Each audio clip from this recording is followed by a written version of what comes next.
Hi, Tom Cermak here again with more useful tips and tricks. I think the first thing we're to cover is probably the most important single thing, and it's the beginning of everything. When you walk into a customer's home and they show you a damaged area, and you look at where you're going to get a donor piece from and the recipient area, the first thing you need to do is find the direction of the nap of the carpet on the area where you're going to be cutting out the damage. So if this was a damaged piece here, you're going to cut this out, you'd want to know the nap direction of the carpet. Now the great thing is when you do this in a customer's home, this piece of carpet that's attached wall to wall never moves. So you can take a pencil, a dowel rod, whatever you'd like, and a piece of paper, and you roll it across the carpet. Now when I do this, you see it's moving that direction. So that would be the direction the carpet's nap is laying. Okay, so if we take this and we now roll it this way, I'll do the same thing. People say, well, Tom, what if I'm rolling it in the wrong direction? It doesn't matter. If you roll it this way, it's going to go there. If you roll it from this way, if you turn the paper this way, it doesn't matter. The paper will always roll in the direction of the nap. So, okay, you've established the nap direction of the recipient area where it's going to receive the donor piece. Then you go into the closet or whatever area, and you want to match that. You want to find the direction of the nap for that as well, so that when you cut your pieces, both the pieces are in the same nap direction. Because as you can illustrate with this, grab a piece of carpet here, the nap direction is really important. If you look at this carpet, you should be able to see this pretty well. When I pushed all the nap in one direction, it looks like this. When I push the nap in the opposite direction, it gives a different appearance. I'm going to walk around to the back of the camera and make sure you can see that. And you probably can't, so let me stand it up so it makes it more visible.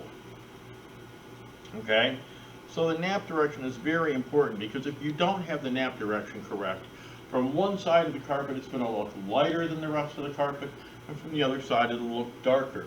You don't want that. You want it to have a very uniform and consistent appearance. So you always want to make sure your nap direction is correct. That's very important. The next thing is when you're cutting the carpet, whether you're cutting the donor or the recipient, in other words, the piece I'm going to put in or where I'm going to put it in at, you want to make sure that you're not cutting the tips of the fibers. You know, when we use a row finder, this is a simple row finder. I have several different ones here. These are both the pointed sides, and this one here has like a regular screwdriver.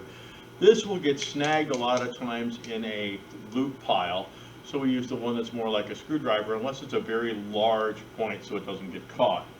So when we're trying to find the carpet,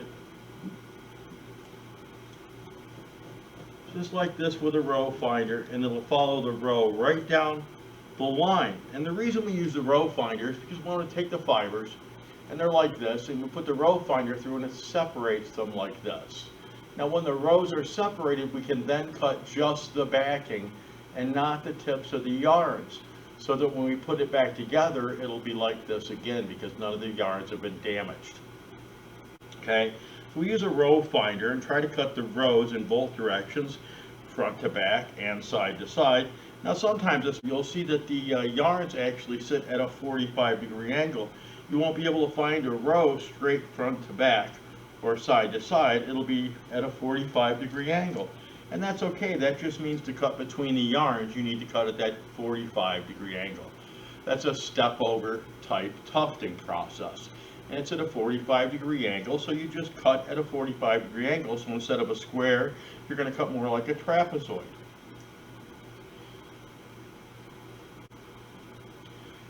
Okay, next, let's talk about applying seam sealer. This is another problem we have. People want to use seam sealer. Now, it doesn't matter whether you use liquid latex or you use a glue gun and use thermoplastic seam sealer. They both work. If you have electricity and you happen to have the special tips, you can use a glue gun. Most of the time, we just use a liquid latex with a special tip that's cut like an L. Let me bring this up in front of the camera for you here. So this is cut in like an L, so that you can actually see the carpet sits here, and then when you squeeze this, you get a little bead of glue coming out. And that's how you apply it to the back of the carpet. So if I was going to put seam sealer on this piece here, I would seam seal it like so. And I would rotate the carpet while slightly squeezing and put a thin bead of seam sealer all the way around the outside edge. Now the purpose of the seam sealer is to seal the primary and secondary backing together so we don't lose face yarns from traffic and vacuuming, etc., and end up with a bare spot later on. Or delamination if it was a lot of traffic could also happen. So when I have this latex all the way applied around the outside edge, I take my thumb and my forefinger and I very carefully work it around the edge of the carpet, trying to make sure that I only get the primary and secondary backing and not to get it on the face yarns. Now if I do get it on the face yarns, I have two choices. If it's wet, I can use a damp towel and very carefully remove it, or I can wait till it's dry and I can use a dry solvent to remove it. You can always tell if you've got seam sealer where it belongs and where it doesn't using a simple UV light. We'll see if it shows up here or not.